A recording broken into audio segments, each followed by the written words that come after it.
আপনার কাছে আমি পাঠিয়ে দেই।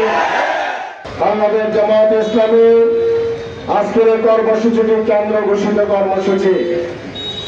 আপনারা জানেন জামাতের নেতৃত্বে বাংলাদেশে 8 দলের যে সংগ্রাম চলছে, সেই সংগ্রামের কেন্দ্রীয় কর্মসূচির অংশ হিসেবে আজকে আমরা এটা পালন করছি। আমাদের 5 দফা দাবি, 5 দফা দাবির মধ্যে জুলাই সনদকে আইনগত ভিত্তি দিতে হবে এবং জাতীয় নির্বাচনের আগে গণভোট দিতে হবে এবং আগামী জাতীয় সংসদ নির্বাচন পিআর পদ্ধতিতে হতে হবে এবং সেই ফ্যাসিস্টদের যারা বাংলাদেশে জেনোসাইড করেছেন, গণহত্যা চালিয়েছেন, শেখ হাসিনা সহ সকলের হত্যাকাণ্ডের বিচার করতে হবে। এই দাবি নিয়ে জামাতের নেতৃত্বে 8টি দল বাংলাদেশে সংগ্রাম শুরু করেছে, কিন্তু প্রধান উপদেষ্টা গণভোট এবং জাতীয় নির্বাচন একই দিনে করার জন্য ঘোষণা দিয়েছেন। বাংলাদেশ জামাত ইসলামী এবং যে 8 দল আছে, আমরা প্রধান উপদেষ্টার বক্তব্যকে প্রত্যাখ্যান করেছে। বাংলাদেশের মানুষ প্রধান উপদেষ্টার বক্তব্যকে গ্রহণ করতে পারে নাই, কারণ গণভোট জাতীয় নির্বাচনের আগে হতে হবে। গণভোট যদি বাংলাদেশে না হয়, আজকে যারা আপনারা উপদেষ্টা আছেন, আপনারা আপনাদের উপদেষ্টাও কিন্তু রেহাই পাওয়ার সুযোগ নেই।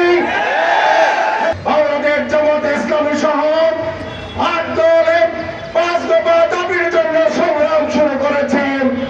আজকে আমাদের দাবি হলো, আপনি ঘোষণা দিয়েছেন, এই ঘোষণাকে প্রত্যাহার করতে হবে। দেশের মানুষের সেন্টিমেন্টকে উপলব্ধি করতে হবে। আপনি একটি দল করতে গিয়ে প্রভাবিত হয়ে তাদের প্রেসক্রিপশনে বাংলাদেশকে পরিচালনা করার সুযোগ নেই। আজকে যারা বাংলাদেশের জনপ্রিয় দল হিসেবে দাবি করেন, তারা বড় দল হতে পারে, বাংলাদেশে তারা এখন আর জনপ্রিয় দল না। বাংলাদেশের জনগণ এখন তাদের সাথে নেই। আপনারা গণভোটের সাথে একমত হচ্ছেন না, আপনারা পিআর পদ্ধতির সাথে একমত হচ্ছেন না, আপনারা আবার দাবি করছেন সবচেয়ে বড় রাজনৈতিক দল, তাহলে পিআরকে কেন ভয় পাচ্ছেন? যদি আপনারা জনপ্রিয় দল হয়ে থাকেন, আসেন পিআর পদ্ধতিতে আসেন।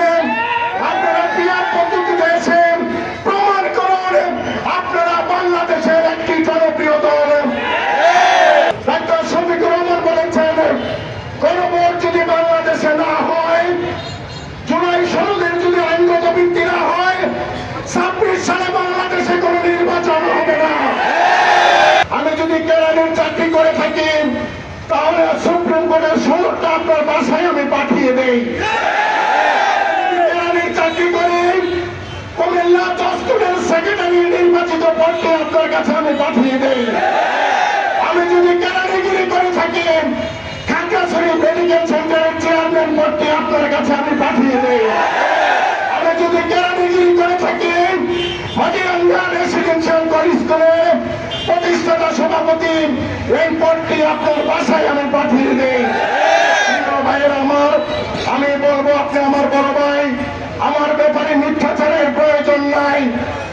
খাগড়াছড়ির জনগণ যদি আগামী দিনে আপনাকে ভোট দিয়ে নির্বাচিত করেন, আমরা আপনাকে সম্মান জানাবো। প্রতিশোধের রাজনীতি আমরা করি না।